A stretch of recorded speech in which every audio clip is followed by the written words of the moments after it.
ਮਲਕ ਵਾਰਿਸ ਕਿਵੇਂ ਵਾਕਿਆ ਹੋਇਆ ਤੇ ਉਸ ਵਾਕਿਆ ਦੇ ਬਾਰੇ ਸਾਨੂੰ ਦੱਸੋ। ਜਿਹੜਾ ਸੈਮਨ ਸ਼ਰੀਫ ਤੁਸੀਂ ਗਿਆ ਹੈ ਤੇ ਉੱਥੇ ਹਾਂ ਇੱਥੋਂ ਜਿਹੜੀ ਮੋਹम्मद सलमान जो बस गई है वो की वाक़ होया जरा दसो कौन जरा। असि जनाब गया से कलंदर पाक वापसी ते बाबा सदरुद्दीन आ गए।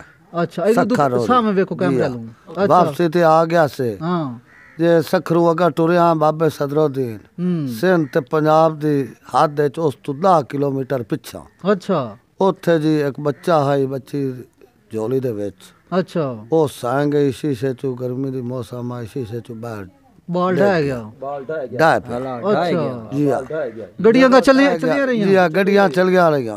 अच्छा जदों असी सिंध क्रॉस कर गए पंजाब विच आ गया से फरूकाबाद अड्डा उस तो पिछा उत्थे पता लगा तो वो बच्ची हाल दवाई पा दी भाई मेरा बच्चा किधर गया गड्डियां उत्थे रोक गई।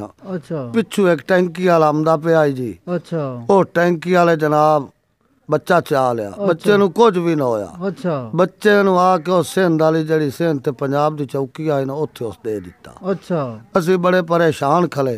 अच्छा ओ टैंकी वाला लग गया उस आख्या भाई बच्चा तुहाडा ना फलानी चौकी ते नहीं उत्थे जाके ला लियो। अच्छा उत्थे जनाब असी चले गए। अच्छा। चौकी ते गए तो अगू सिपाही फीडर नाल दो दोनों पिवाइंदा पिया।